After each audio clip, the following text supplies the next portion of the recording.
መጽሐፍ ቅዱስ በወፍ በረር የሚል ጀምረናል። ከዘፍጥረት ነው የጀመርነው። አንደኛ ዜና ላይ ደርሰናል። ዛሬ ይሄንን እንጨርሳለን። ምናልባት የስብከቴ ርዕስ የስልጣን ሽግግር የሚል ነው። የስልጣን ሽግግር በጣም ከባድ ነው። በመጽሐፍ ቅዱስ ዘመን እንኳን ጥሩ የስልጣን ሽግግር የነበራቸው ነበሩ። ደግሞ ጥሩ ያልሆነ የስልጣን ሽግግር ያልነበራቸው እነሱ እንዳውም ይበዛሉ። ዛሬ እንደ ሞዴል አድርገን የምናየው በዳዊትና በሰሎሞን መካከል ያለ የስልጣን ሽግግር ነው። ዳዊት አርጅቷል፣ ሊሞት ነው። ከመሞቱ በፊት ግን መስራት ያለበት ነገር አለ። ሁለት ነገሮችን ነው አብረን የምናየው ዛሬ። ዳዊት ከመሞቱ በፊት የሰራቸውን ስራ እኛም ከሱ መማር አለብን በሚል ነው። መጀመሪያ ያደረገው ልጁን መተካት ነው። በስልጣኑ ላይ ለሽግግር መንግስት መዘጋጀት ነው። ምዕራፍ 28 ቁጥር 20 ቅድም ያነበብነው በአዲሱ ትርጉም እንዲህ ይነበባል። ንጉሱም ዳዊት ልጁን ሰሎሞን እንዲህ አለው፣ እንግዲህ በርታ፣ ጠንክርም፣ ስራውንም ጀምር፣ አትፍራ፣ ተስፋም አትቁረጥ። እግዚአብሔር አምላኬ ካንተ ጋር ነውና እሱም የእግዚአብሔር ቤተ መቅደስ አገልግሎት ስራ እስኪፈጸም ድረስ አይተውህም፣ አይጥልህም።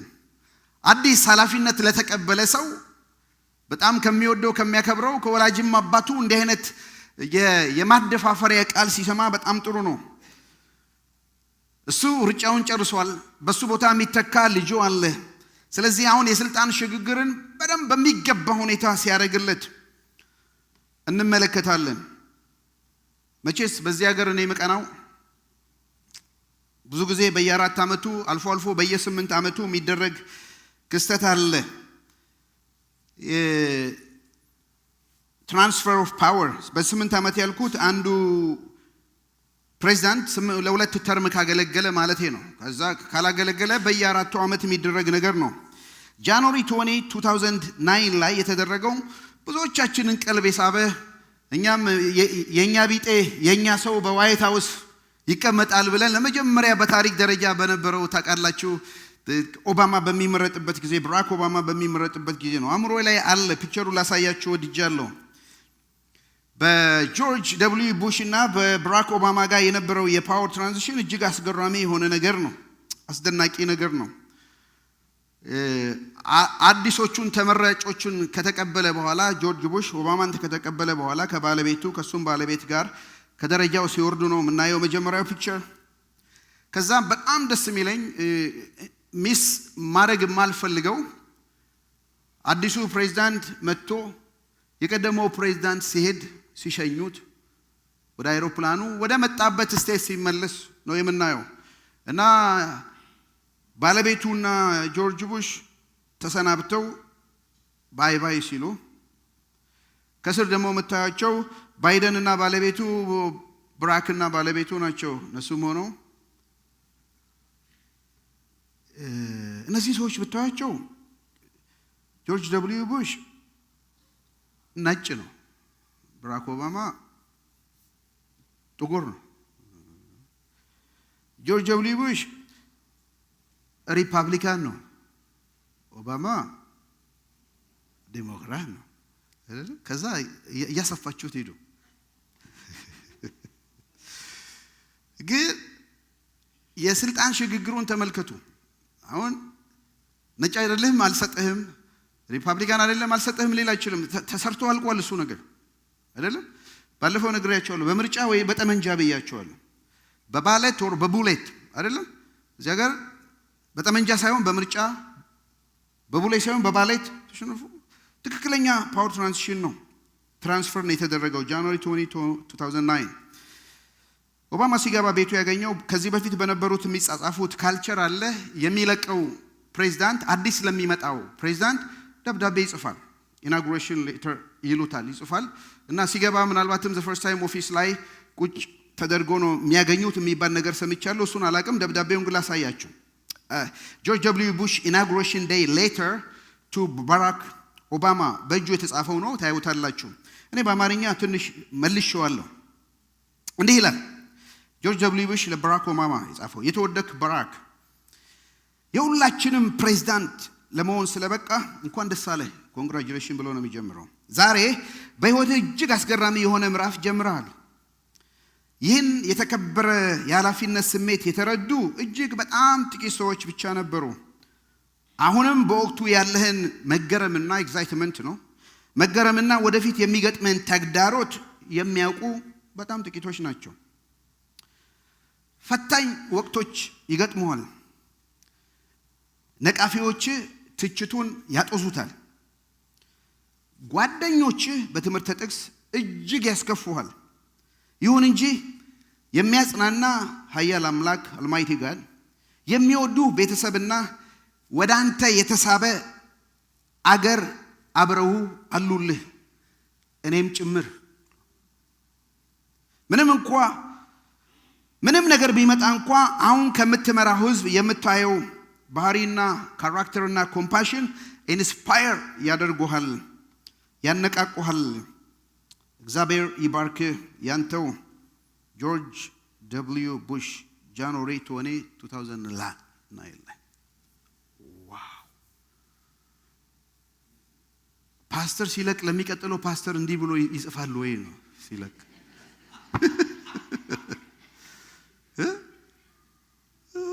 ፓወር ትራንዚሽን በጣም ከባድ ነው። ይዘነው እንሞታለን እንጂ ለዚህ ነው እኮ የምርጫውን ቢሲል የጠመንጃው የሚመጣው አይደለም። አስቸጋሪ ነገር ነው። ግን ትልቅ ሞዴል የሚሆነን በዚህ ሰዓት ላሳስባችሁ መወደው እቺ ሀገር በመጽሐፍ ቅዱስ መሰረት እንደተመሰረተች ታውቃላችሁ። ተደጋጋሚ ተናግረናል። እንዳውም ሶስቱ የገቨርንመንት ብራንች እግዚአብሔር ሕግ ሰጫችን፣ ዳኛችን፣ አንዱ ደግሞ ምንድነው ንጉሳችን ነው። yes ሶስቱ ኦፊስ ከዚህ ነው የመጣው። ባለፈው ባይብል ሙዚየምን ስንጎበኝ በተለይ እዛ ያሌላችሁ ፕሊስ ጎብኙ። በነፃ ያልሆነ ትንሽ ደግሞ ገንዘብ ከፍታችሁ 4G አለ በዋሽንግተን ዲሲ ላይ ትበራላችሁ። ሞኑመንቱ ላይ በየቦታው ካፒቶል ሂሉ ላይ ብዙ መጽሐፍ ቅዱስ ጥቅሶች ናቸው ያሉት። ሲያስጎበኛችሁ በጣም የሚገርም ነው። በእግዚአብሔር ቃል የተመሰረተች ናት እና የፓወር ትራንዚሽኑም የገቨርንመንት ትራንዚሽኑም ለእያንዳንዱ ሰው የተሰጠው ከመጽሐፍ ቅዱስ ጋር የተያያዘ ነው። ዛሬ ከዳዊትና በሰለሞን መካከል ያለውን ፓወር ትራንዚሽን ነው የምናየው። አንዱ ንጉስ ለሚመጣው ንጉስ ምን ያህል መዘጋጀትን አድርጎ እንደሰጠ በልቡ ያለውን ድሪም ደግሞ የሚቀጥለው ሰው እንዲፈጽምለት እንዴት እንዳረገ ማየት እንችላለን። ምዕራፍ 28 እና 29 ይፊውሽ የዳዊት የንጉስ ዳዊት ኢናጎሬሽናል ዴይ ሌተር ብላችሁ መውሰድ ትችላላችሁ ለሰለሞን የጻፈው። መጽሐፍ ቅዱስ ጥናት የጀመረው ከዘፍጥረት ነው። ዋናው ቲማችን አድርገን የተነሳ ነው በሙሴ ሕግ በነቢያት በመዝሙራት መጽሐፍት ሁሉ ስለኔ የተጻፉ ናቸው ብሎ ኢየሱስ ክርስቶስ ነው የተናገረው። መጽሐፍት ሁሉ ስለሱ ነው የተጻፉት። ስለዚህ የብሉይ ኪዳን መጽሐፍን እያጠናን ይሄ መጽሐፍ ስለ ክርስቶስ ምን ይላል እያልን እየተማርን ነው ያለነው። አንደኛ ነገሥት ላይ ደርሰናል። የኦሪት መጽሐፍ ስለማን ናቸው? ስለ ኢየሱስ በሉኝ። የታሪክ መጽሐፍ ስለማን ነው? ስለ የጥበብ መጽሐፍ ስለማን ናቸው? የነቢያት መጽሐፍ ስለማን ነው? ስለ ኢየሱስ ነው የሚያወራው። ዓለማትን በፈጠረበት በልጁ በኢየሱስ ክርስቶስ በዚህ ዘመን መጨረሻ ለኛ ተናግሯል። ገና ሲፈጥር እግዚአብሔር ዓለማትን በልጁ ነው የፈጠረው። ዓለማትንም ደግሞ የሚጠቀልለው በመጨረሻው ዘመን ራእይ ላይ በልጁ በኢየሱስ ክርስቶስ ነው። ሁሉ ነገር ሴንተሩ ትኩረቱ 66 መጻሕፍቶች አሉ። በተለያየ ስፍራ ተጽፈዋል። ከዘፍጥረት እስከ ራእይ የ1500 ዘመናት ልዩነት አሉ። እስከ 40 የሚደርሱ ደራሲያን ይሄ መጽሐፍ ጽፈውታል። በተለያየ ሙያ ላይ የነበሩ ናቸው። እነዚህ ሁሉ ይለያዩ እንጂ መልእክቱ አንድ ነው። እሱም እግዚአብሔር በኢየሱስ ክርስቶስ የፈጠረው የድነት ታሪክ ነው። አንድ ታሪክ ነው። እግዚአብሔር የጠፋውን ሰው በልጁ በኢየሱስ ክርስቶስ ይፈልግ። ስለዚህ አንደኛ ነገሥት፣ አንደኛ ዜና፣ ሁለተኛ ዜና የት ይገጥማል ስንል በታሪኩ መሃል እግዚአብሔር ያስገባው ትዕይንት ነው። ስለዚህ የዳዊትን ሕይወት አንደኛ ዜና ላይ አይተናል። 29 ምዕራፍ ነው ያለው። የመጀመሪያው 9 ምዕራፍ የዳዊትን ትውልድ ያሳየናል።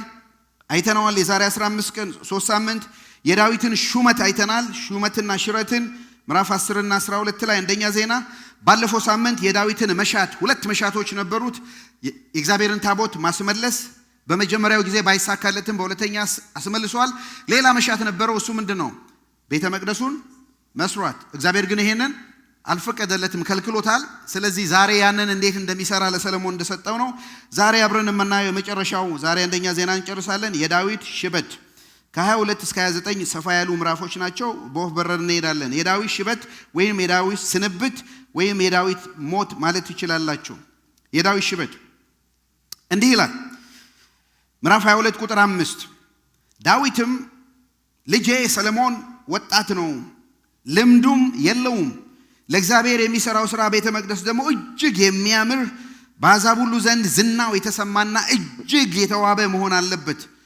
ስለዚህ ሁሉንም በአንድነት እናንብበው፣ እኔ አዘጋጃለሁ አለ።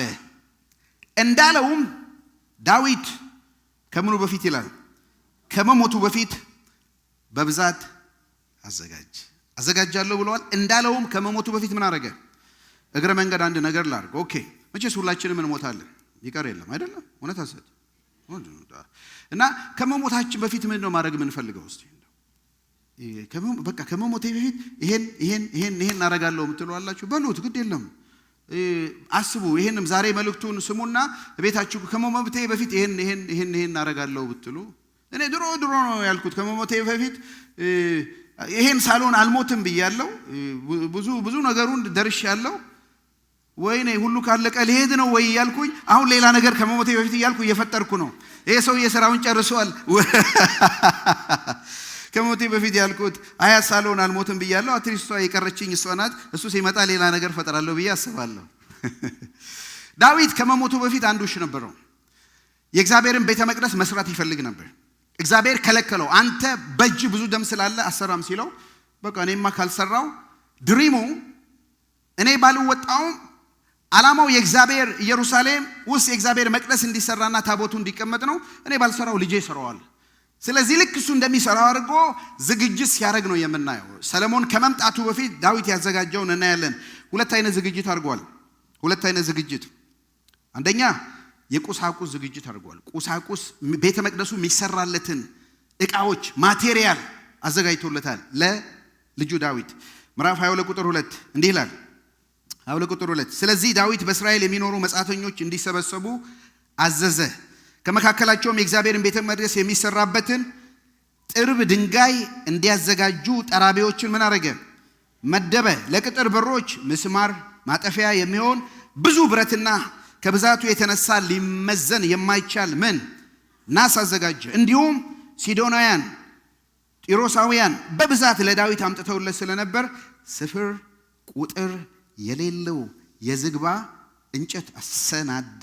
ቁጥር 14 ለእግዚአብሔር ቤት እንዲሆን 1000 መክሊት ወርቅ፣ 1,000,000 መክሊት ብር ከብዛቱ የተነሳ ሊመዘን የማይችል ናስና ብር ለማዘጋጀት በተቻለኝ ሁሉ ጥሪ ያለው በተረፈ አንተ ጨምርበት ብሎ ሁሉ ነገር አዘጋጅቶ ሰጥቶታል።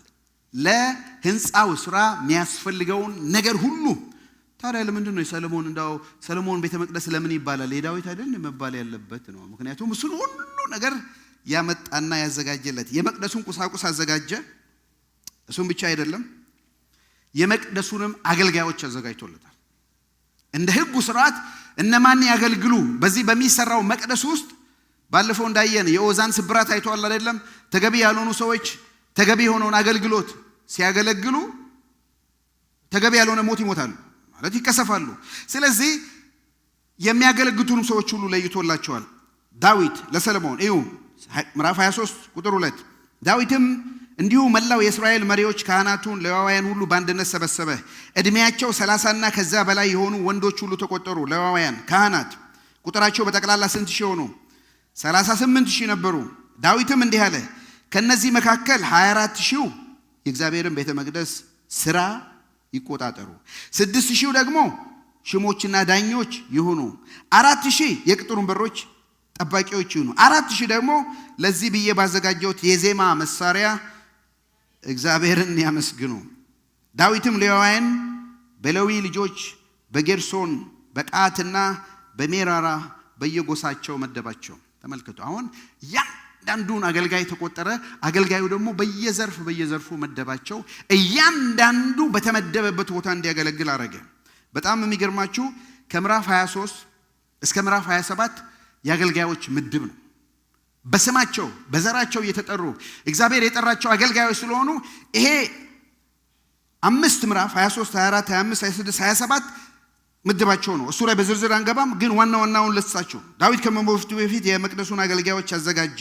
እንዲህ ይላል ምዕራፍ 23 የሌዋውያንን አመዳደብ ያሳያል። ሌዋውያን እንዴት እንደተመደቡ። ምዕራፍ 24 ካህናቱ እንዴት እንደተመደቡ ምዕራፍ 25 በሚገርም ሁኔታ መዘምራን በመቅደሱ ውስጥ በሚሰራው መቅደስ ውስጥ እንዴት እንደሚያገለግሉ ምድባቸውን ምዕራፍ 26 ከ1 እስከ 19 የቤተ መቅደሱ በር ጠባቂዎች ሴኩሪቲ እንዴት እንደሚመደብ ከዛ ምዕራፍ 26 ከ20 ጀምሮ የግምጃ ቤት ኃላፊዎች አመዳደብ ምዕራፍ 27 የሰራዊቱ ሹማምንት የሚሊተሪ እንኳን ሹማምንት አመዳደብ ከዛ ምዕራፍ 27 ከግማሽ የ12ቱ ነገድ የጦር ሹማምንት አመዳደብ ዳዊት እነዚህን ሁሉ በአምስት ምዕራፍ ልጄ ሰሎሞን ቤቱን ሲሰራ ይሄው ዕቃው ተዘጋጅቶልሃል ይሄው ደግሞ ሰውም ተዘጋጅቶልሃል ቤቱን ትሰራለህ ቤቱን ከሰራ በኋላ የሚያገለግሉ አገልጋዮች ይሁን በየነገዳቸው በየሙያቸው መዘምራኑ ሌዋውያኑ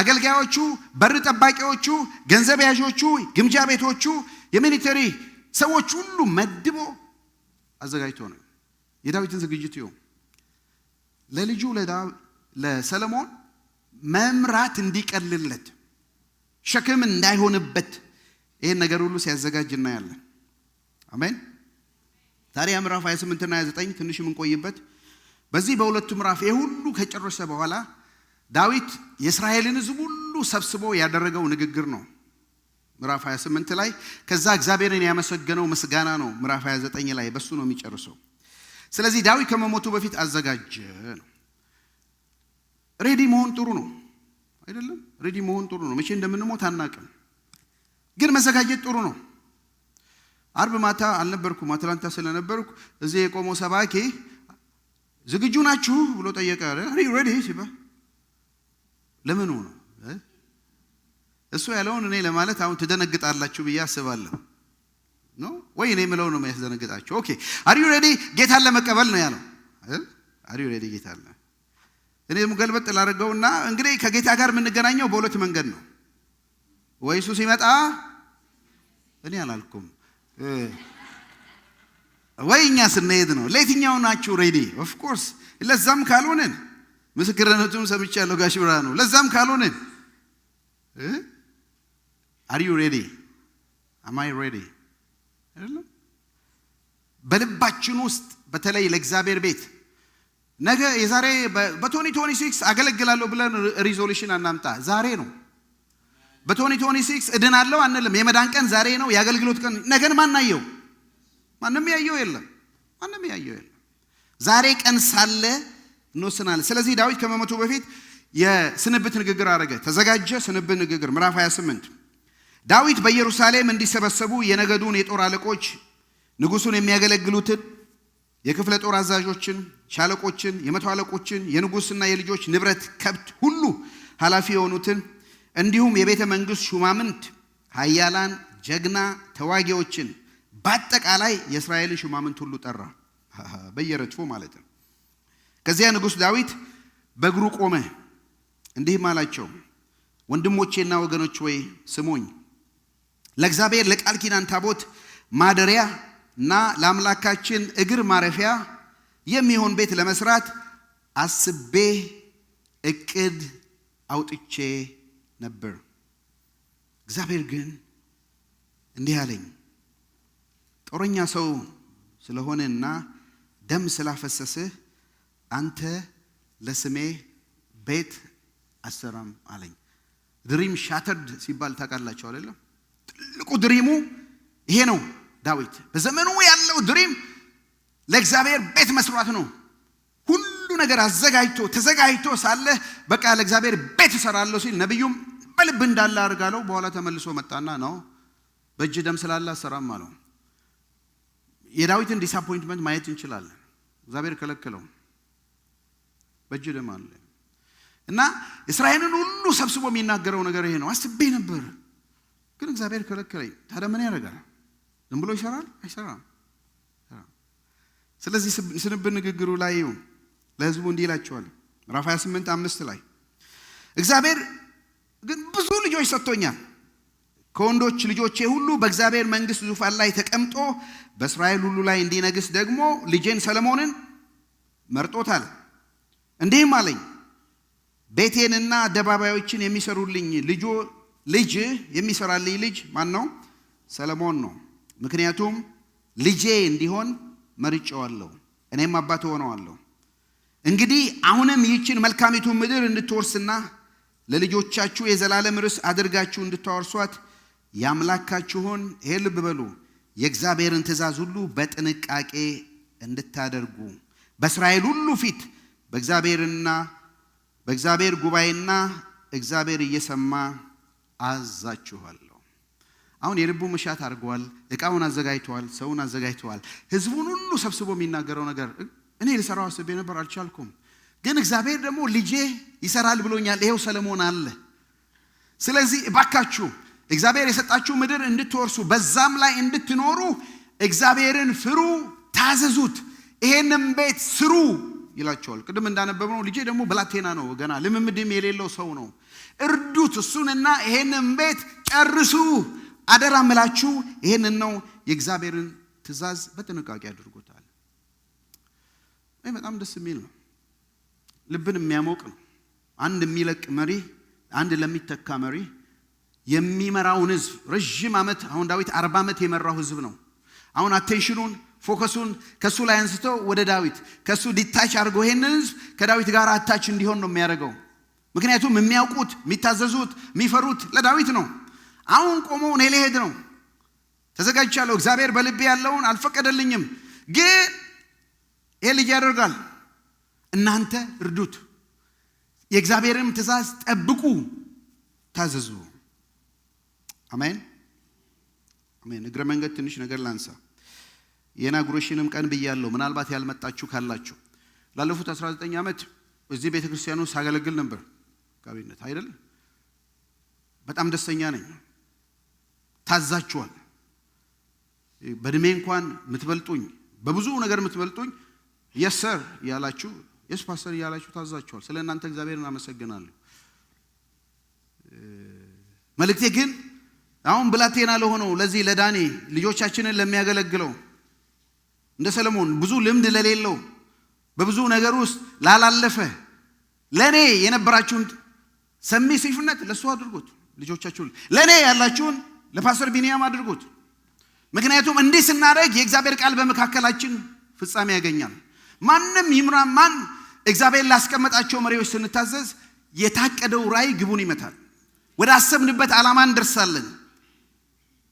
የሰዎች ጉዳይ አይደለም፣ የእግዚአብሔር ጉዳይ ስለሆነ ህዝቡን ጠርቶ ይሄን አለ። ለህዝቡ ብቻ አይደለም፣ ዳዊት ደግሞ መለስ ሲልና ለልጁም በሰው ፊት በጉባኤም በግሉም መክሮታል። እንዲህ ይላል ምዕራፍ 22 ቁጥር 6 ከዚያም ልጁን ሰለሞን ጠርቶ ለእስራኤል አምላክ ለእግዚአብሔር ቤት እንዲሰራ አዘዘው። ዳዊትም ሰለሞንን እንዲህ አለው፣ ልጄ ሆይ ለአምላኬ ለእግዚአብሔር ስም ቤት ለመስራት በልቤ አስብ ነበር። አሁንም ይደጋግመዋል። አስቤ ነበር፣ ነገር ግን ከእግዚአብሔር እንዲህ የሚል ቃል መጣልኝ። አንተ ብዙ ደም አፍስሰሃል፣ ብዙ ጦርነት አድርገሃል። በፊቴ በምድር ላይ ብዙ ደም ያፈሰስ ስለሆነ አንተ ለስሜ ቤት አሰራልኝም። ነገር ግን የሰላምና የእረፍት ሰው የሆነ ልጅ ትወልዳለህ። በየአቅጣጫው ካሉ ጠላቶች አሳርፈዋለሁ። ስሙንም ሰለሞን ይባላል። በዘመኑም ለእስራኤል ሰላምና ጸጥታ እሰጣለሁ። ለስሜ ቤት የሚሰራልኝ እሱ ነው። እሱ ልጅ ይሆነኛል፣ እኔም አባት ሆነዋለሁ። በዙፋኑም በእስራኤል ላይ ለ4 ዓመት ለ8 ዓመት ለስንት ጊዜ ለዘላለም አጸናለሁ። ለሰለሞን ነው የሚነግረው። ሰለሞን ድንገት አይደለም የተወለድከው። እግዚአብሔር ቤት ልሰራው አስቤ ነበር፣ አንተ አሰራም፣ ግን ከወገብ የሚወለድ ይሰራል ብሎኛል። ሰለሞንም በለው ብሎኛል። አሁን ሰለሞን ነህ። ስለዚህ እኔ የነበረኝን ሁሉ ለእስራኤል ሕዝብ ያሰብኩትን ለእግዚአብሔር ያሰብኩትን አንተ ትሰራለህ። በርታ፣ ጠንክር።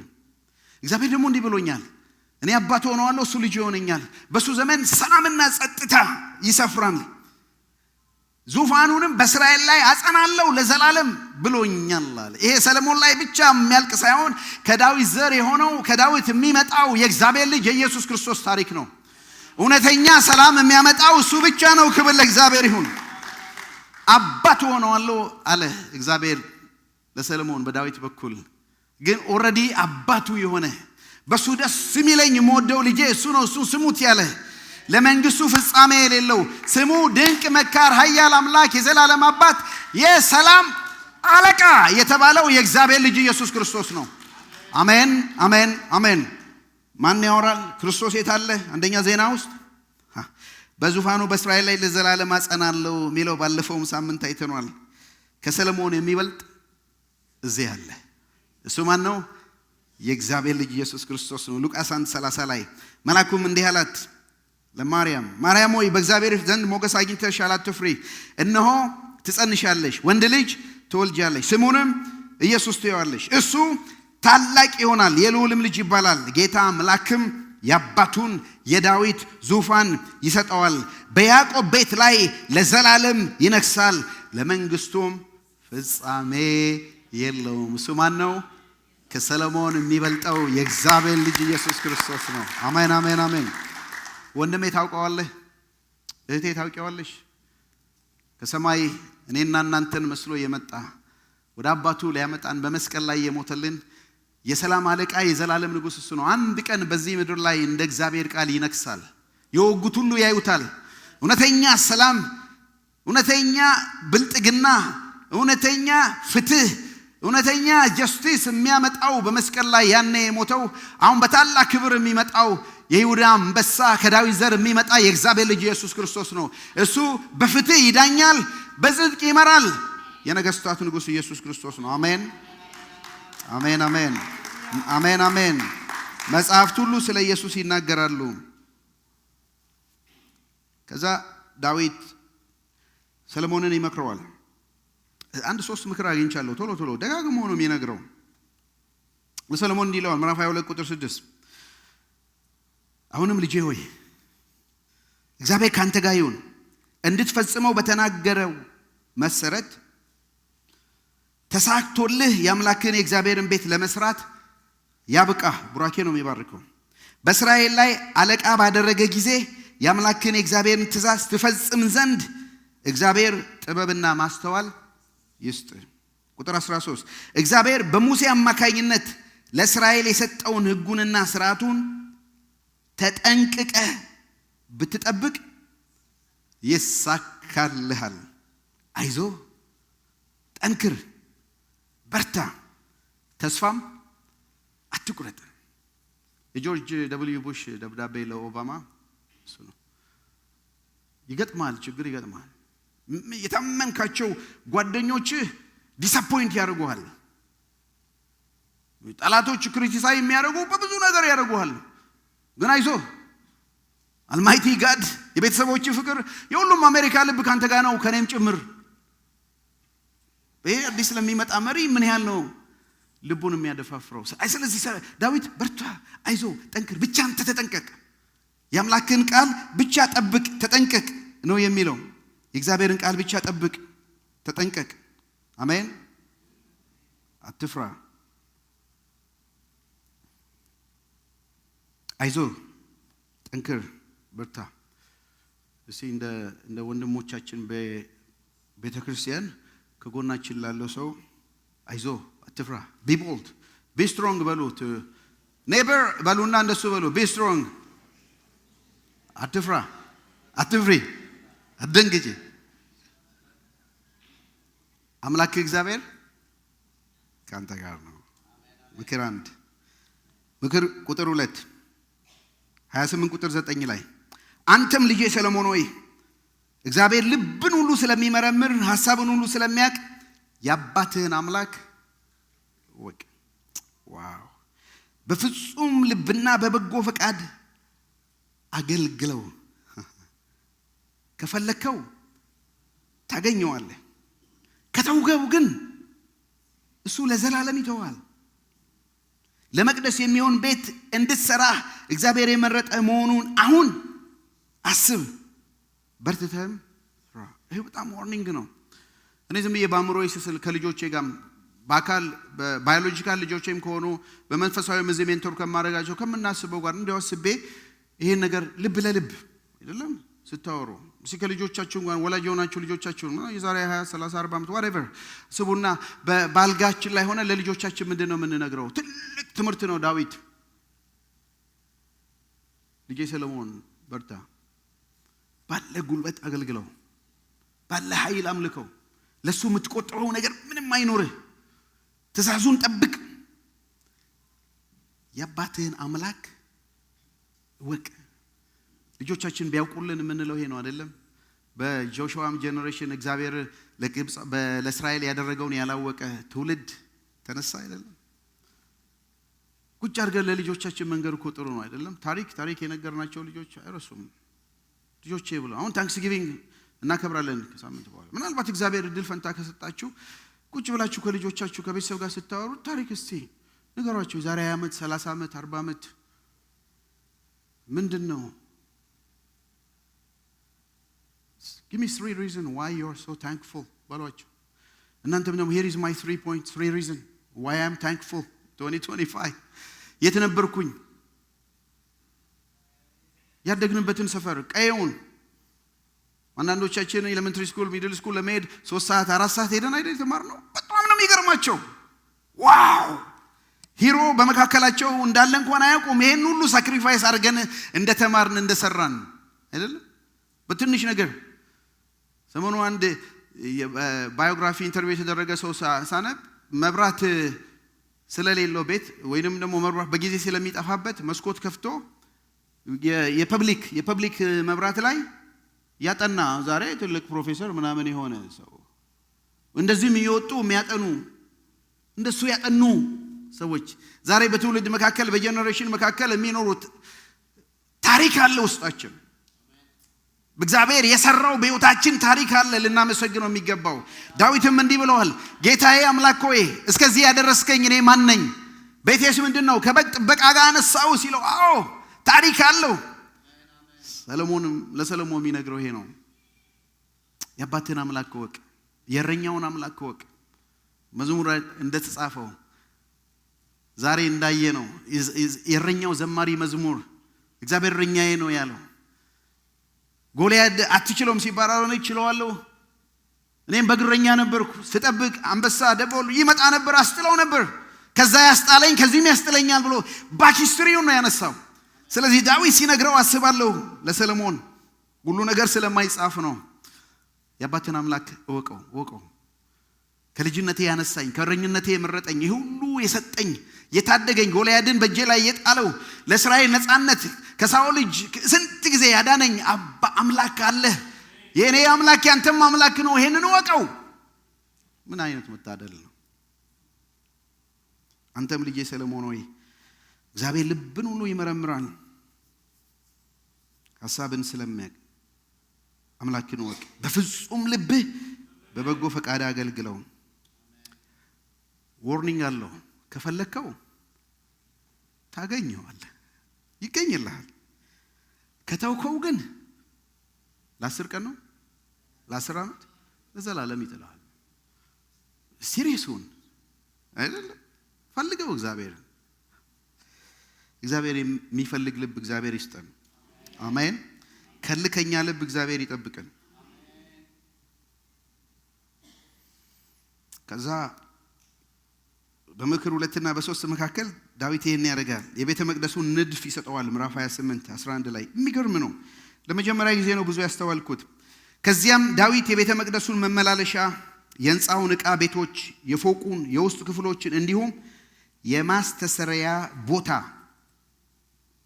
ታቦቱ ላይ ይቀመጥበት ንድፍ ለልጁ ሰለሞን ምን አድርገው ሰጠው።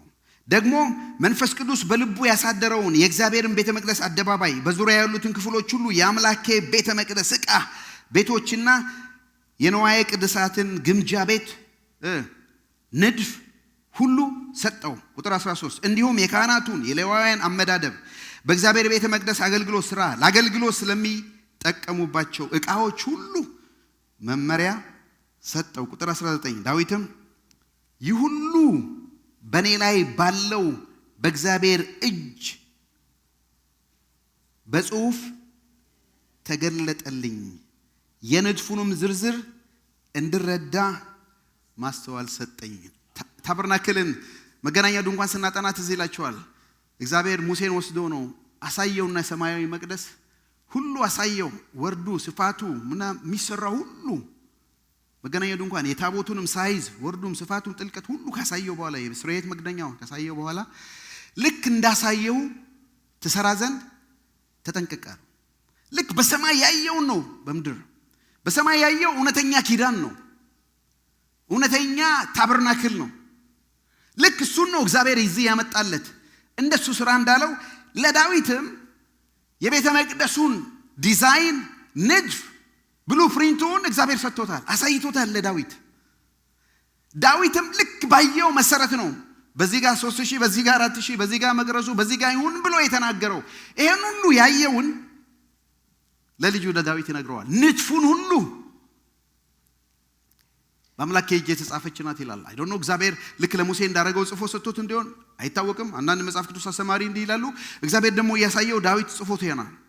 ምንም እንኳን አርኪቴክት ባይሆንም ዳዊት ዲዛይኑን ጽፏል፣ እግዚአብሔር ያሳየው። ከዛ ይሄን ከነዩ እዚህ ጋር ነው የምታረገው እዚህ ብሎ ብሉፕሪንቱን ይሰጠዋል። ተመልከቱ፣ የቃውን አዘጋጅቷል፣ አገልጋዮችን አዘጋጅቷል። የሚሰራው ብሉፕሪንት አለው። ሰለሞን ነው የሰራው ይሄን ቤት። ሰለሞንና ዳዊት የእግዚአብሔርና ጌዲዮን እጅ እንደሚል ሰጥቶታል። ዲዝኒ ወርልድ ያው ዲዝኒ ወርልድ የሄዳችሁ ካላችሁ ፍሎሪዳም እንደዚህም ካሊፎርኒያም አለ ቪዥን ነበረው። እንደውም ለአንድ አርቲስት ለሆነ ሰው ነው ቪዥኑን እንዲጽፍለት የተናገረው ይባላል። እሱ ይተርክለታል፣ ሊሰራ የሚያስበውን ያ ሰው ይጽፍለታል። እጅግ የሚገርም ነገር ሆኗል። ያሳየው ኖ ይሄን አይደለም ይሄን ነው የምፈልገው ይሄን መጨረሻ ላይ ተስማሙ። ልክ በልብ ውስጥ ያለውን ይሄ ሰው የድሮይንጉን ሰራለት። ከዛ ግማሹን ሰራ ብዙ ነገር ሳይስፋፋ ሳያልቅ ሰውየው እንደሞተ ይነገራል።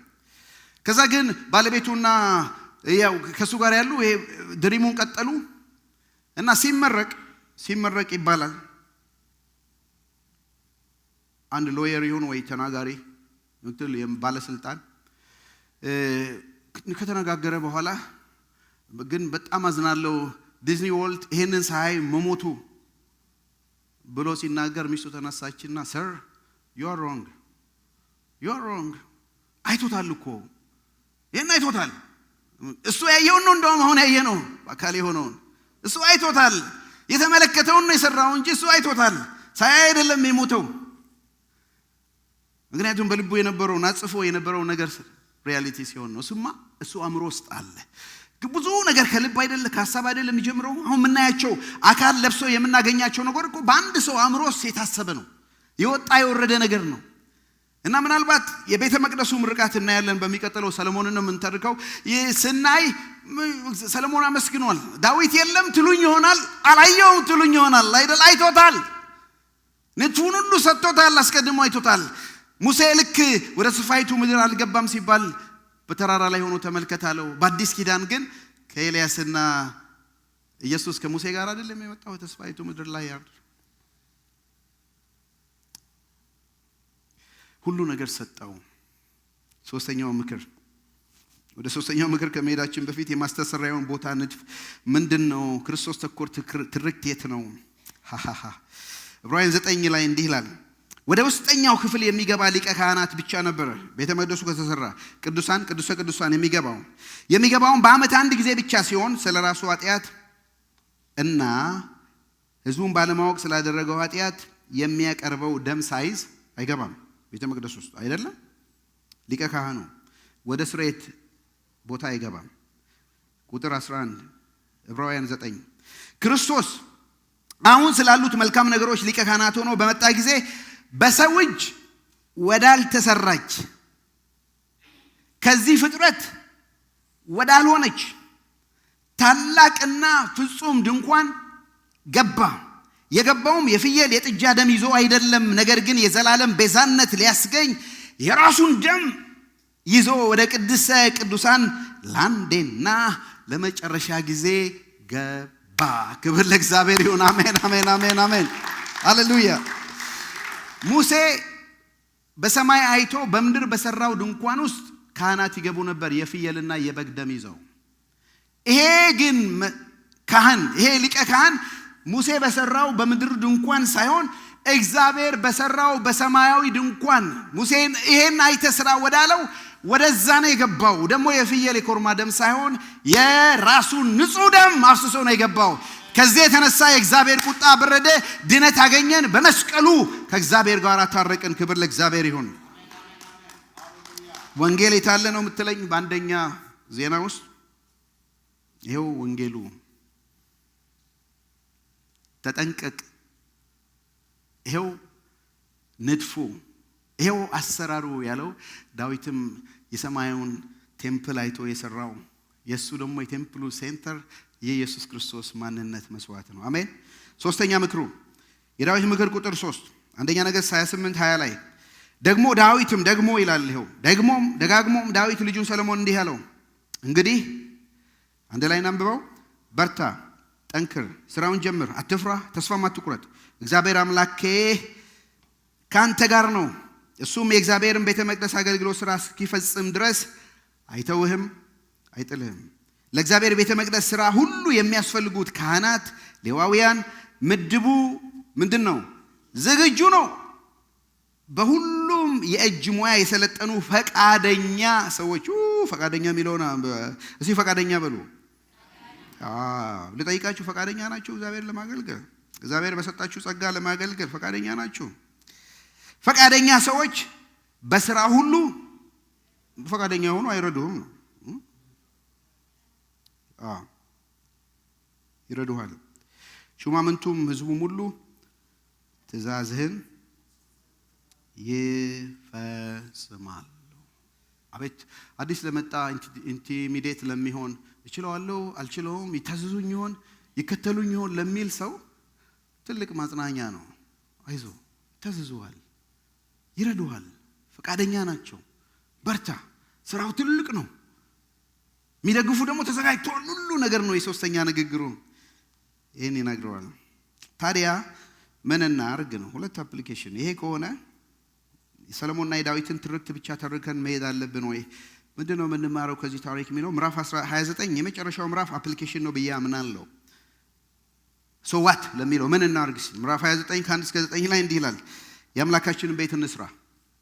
ወገኖች ሆይ የስ ልዑል ሰው በሰራው አይኖርም። ይሄ መሰብሰቢያችን ነው።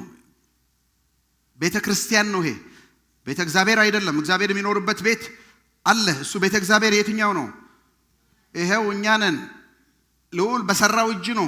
ልባችንን ማደሪያ አድርጎታል። የመንፈስ ቅዱስ ማደሪያ ነን። ይሄ ቤተ ክርስቲያን ነው። አብረን የምንመጣበት የምናመልክበት ቤት ነው። እሱ ነው እየሰራን ያለ ነው። ይሄንን የምንሰራው ደግሞ ቤተ እግዚአብሔሩ እንዲሰራ ነው። ቤተ እግዚአብሔሩ ቤተ ክርስቲያን ውስጥ ይሰራል ስንመጣ እግዚአብሔርን ስናመልክ። ስለዚህ ለእግዚአብሔር ስራ ሰዎችን ለማዳን ሰዎች የእግዚአብሔር ቤተ መቅደስ እንዲሆኑ ለእግዚአብሔር ቤት ስራ እንስጥ። ቁጥር 1 ከዚያም ንጉሥ ዳዊት ለመላው ጉባኤ እንዲህ አለ፣ እግዚአብሔር የመረጠው ልጄ ሰሎሞን ገና ወጣትና ልምምድ የሌለው ነው። ይህ ታላቅ ሕንጻ የሚሰራው ለሰው ሳይሆን ለማን ነው? ለእግዚአብሔር አምላክ በመሆኑ ስራው ምንድን ነው? ከባድ ነው። ስራው ከባድ ነው። ካቦድ የሚለው የእግዚአብሔር ክብርም ወርድ ፕሌይ ነው። የእግዚአብሔርም ክብር ያለበት ነው። ካቦድ የእግዚአብሔር ክብር የሚገለጥበት ቦታ ነው። ልጄ ትንሽ ነው፣ ስራው ከባድ ነው። ስራው የእግዚአብሔር ክብር የሚገለጥበት ቦታ ነው። ከአቅምም በላይ ነው። እኔም ያለኝን ሀብት ለአምላኬ ቤተ መቅደስ ለወርቁ ስራ አንብቡልኝ፣ ወርቁን በሉኝ። ለወርቁ ስራ ወርቁን፣ ለብሩ ስራ ብሩን፣ ለናሱ ስራ ናሱን፣ ለብረቱ ስራ ብረቱን፣ ለእንጨቱ ስራ እንጨቱን፣ እንዲሁም ለፈርጥ የሚሆን አንብቡት፣ ኬልቄዶንን ልዩ ልዩ ህብር ያላቸውን የከበሩ ድንጋዮች፣ ማንኛውንም አይነት የሚያምር ድንጋይና እብነ በረድ፣ ይህን ሁሉ በብዛት አዘጋጅቻለሁ። ቁጥር 3 ከዚህም በቀር ለአምላኬ ቤት ካለኝ ፍቅር የተነሳ ለዚህ ለተቀደሰ ቤት ከዚህ በፊት ከሰጠሁት በተጨማሪ ለዚህ ለእግዚአብሔር ቤተ መቅደስ የግል ሀብቴ የሆነውን ወርቅና ምን ያህል በፍቅር እንደወደቀ ይህንን ሰው ታያላችሁ። የእግዚአብሔርን ቤት ለዚህ ነው እኮ እግዚአብሔርን አንዲት ነገር ለመንኩት እሷንም እሻለሁ ዘመኔን ሁሉ በእግዚአብሔር ቤት እኖር ለእግዚአብሔር ቤት ካለኝ ፍቅር የተነሳ የጋለ ፍቅር ለእግዚአብሔር ቤት ያለኝ ጽኑ ፍቅር የተነሳ ቦንድ የተነሳ የእግዚአብሔርን ቤት ስለወደኩ ይሄ ሁሉ ነገራችን ላይ የማረካቸው ከያገሩ ያገኘውን ወርቅ ሁሉ ሁሉ ከሰጠ በኋላ ለምን ያ ብቻ የራሴ ደሞ የግሌ ባለፈው በግሌ ገንዘብ ገዛው ነው የግሌን ደሞ ተጨማሪ እሰጣለሁ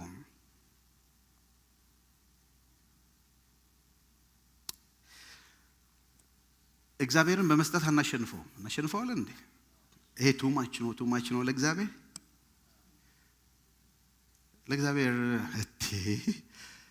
እቺ መስቀል ምስክር ናት አንድ ልጅውን እስኪሰጥ ድረስ ይወደደን ከሰጠነውስ የሰጠነን አይደል እንዴ የሰጠነን እኮ ነው ያልሰጠነን ሰጠዋለን ለአምላካችን ቤት ስራ አንስት ወገኖች ሆይ ሰሞኑ አድክመናቸዋል እኛ ቸርች ካልቸር ውስጥ ያላያችሁትን ነገር ነው ያያችሁት በየጊዜው ስጡ ይያልን ነው በቤተ ክርስቲያን ለመልቀቅ እንዳሰባችሁ አንዳንድ ጥቆማ ደርሶኛል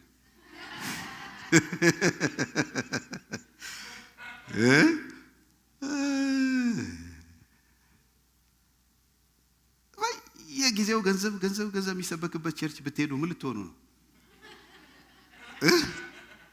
እውነቴን ያው ማላማ ላለው ማለት ነው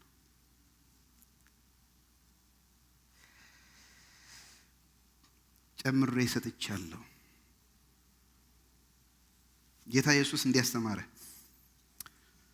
ማቴዎስ 6 ብል ሊበላው እሺ ብል ስል ሊበላው በሉኝ ብል ሊበላው ዝገት ሊያበላሸው ሌባ ቆፍሮ ሊሰርቀው በሚችልበት በዚህ ምድር ላይ ለራሳችሁ ሀብት አታከማችሁ ነገር ግን ብል ሊበላው ዝገት ሊያበላሸው ሌባ ቆፍሮ ሊሰርቀው በማይችልበት በዚያ በሰማይ ለራሳችሁ ሀብት አከማችሁ ሀብት ባለበት ልብ በዚያ ብል ዝገት ሌባ የሚባል ሰማይ ላይ የለም ምድር ላይ ነው ያለው አይደለም እና እዚህ ምድር ላይ አታከማችሁ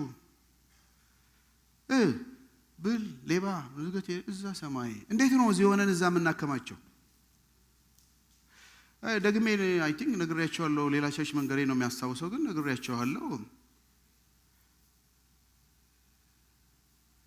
አንዱ ፓስተርና አንድ ሹፌር አብሮ ሲሄዱ ሹፌሩ እንደሞቱ ነግሬያቸዋለሁ እንዳልሰማ ሆናችሁ ዝም ብላችሁ ስሙ አብሮ ሄዱ ለሹፌሩ ጴጥሮስ ተቀበለውና ሰማይ መንግስት ሲገቡ ትልቅ ማንሽን ሰጠው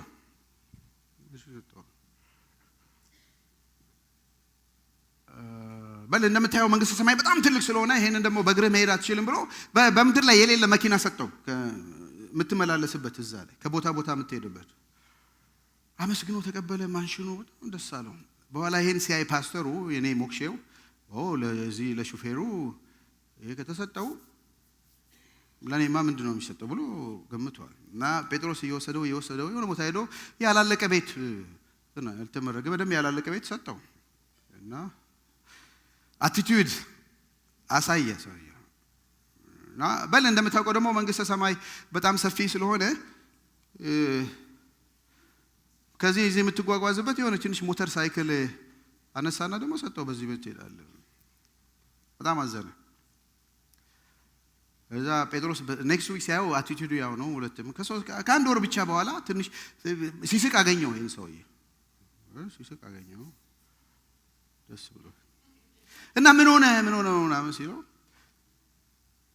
ምን አገኘች እና አቲቲዩድ እንዴት ተቀየረ ሲለው ትላንትና ሜጀር ፕሮፌት በእግሩ ሲሄድ አይቸው ነው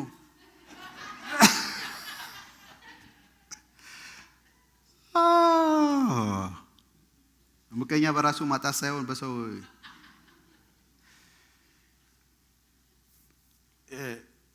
2 years ago ነው ኤፕሪል ላይ ከአዋሳ ወደ አዲስ አበባ ስንበር ያው ፕሌን ላይ የገጠመን ነገር ታውቃላችሁ እና ዝም ብዬ ስለ ፓስተር እኔ ያው ጸለይኩ እግዚአብሔር ይርዳኝ ምናምን ብዬ ጸለይኩ ፓይለቱ ብዙ ነገር አደረገ። ይሄው እግዚአብሔር አተረፈ። እና አንድ ነገር ትዝ አለኝ። እዛ ውስጥ ሞኜ ያለው ትዝ አለኝ። የሰማሁት ቀልድ ነው።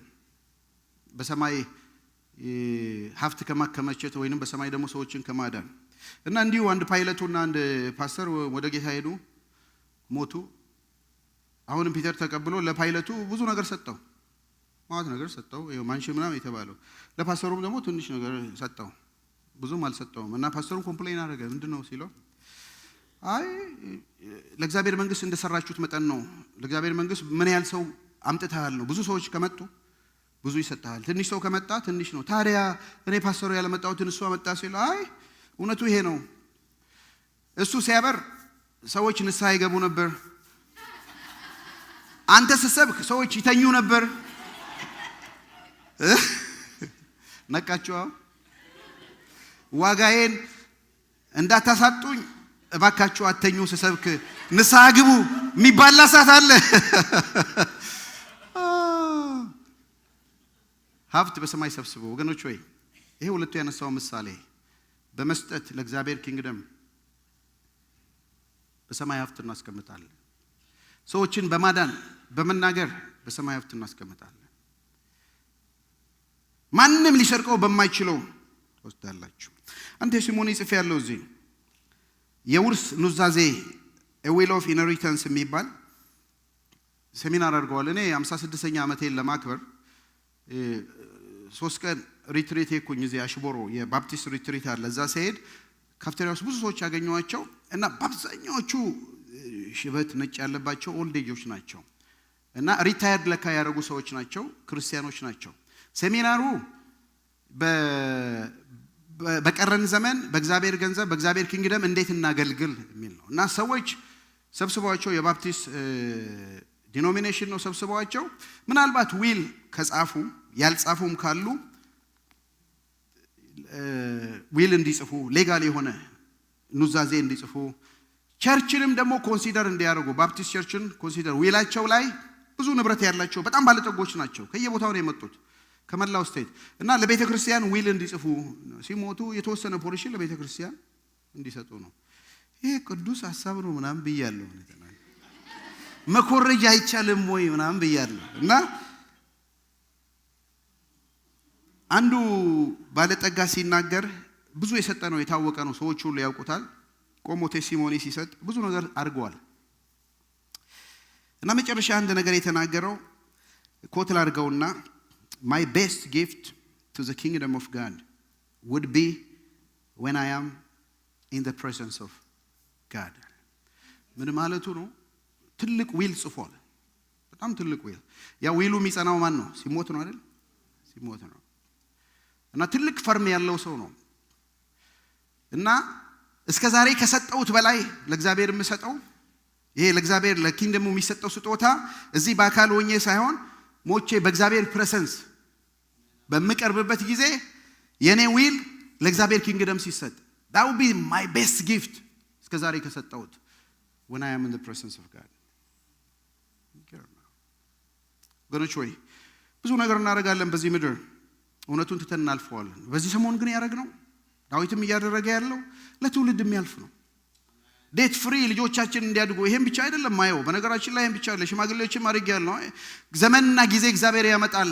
ልጆቻችን በትውልዱ የሚደርሱበትን ምናልባትም ጥሩ ፋሲሊቲ ጂም ያለው ልጆቻችን አትራክት ትውልዱን ሁሉ የሚያመጣ ትልቅ ነገር አያለው እንደ ብሉ ፕሪንት። እግዚአብሔር ደግሞ ይሄን እንደሚያደርገው አምናለሁ። የእናንተንም እጅ እግዚአብሔር የኛንም ልጅ ያስነሳሳል፣ እግዚአብሔር ያደርጋል ብዬ አምናለሁ። መውደድ መስጠትና መደሰት አንድ ላይ ናቸው። ታዲያ ዛሬ ራሱን ለእግዚአብሔር ለመቀደስ ፈቃደኛ የሚሆን ማን ነው? ከዚህ የቤተሰብ መሪዎች፣ የነገድ የእስራኤል ሹማምንት፣ ሻለቆች፣ የመቶ አለቆች እንዲሁም በንጉሱ ላይ ስራ ላይ የተመደቡ ሹማምንት በፈቃዳቸው ምን አደረጉ? ሰጡ።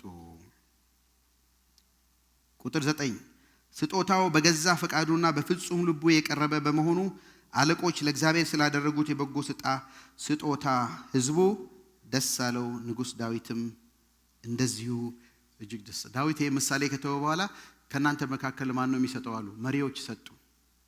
ብዙ ተሰበሰበ፣ ከሚያስፈልገው በላይ ህዝቡ ደስ አለው፣ ዳዊትም ደስ አለው። the joy of giving ወገኖች ሆይ ያልሞከራችሁ ትኖሩ ይሆን? አሁን ይሄ ሁሉ ስንናገር አንዳንዶች ኦንላይን ላይ እንኳን እያዳመጡ አልፎ አልፎ እያዳመጡ የሚሰጡን አሉ። እዚህ ግን ቁጭ ብለን ማን እንሰጣለን? አሳፋሪ ነው በእውነቱ በጣም አሳፋሪ ነው። በጣም አሳፋሪ ነው።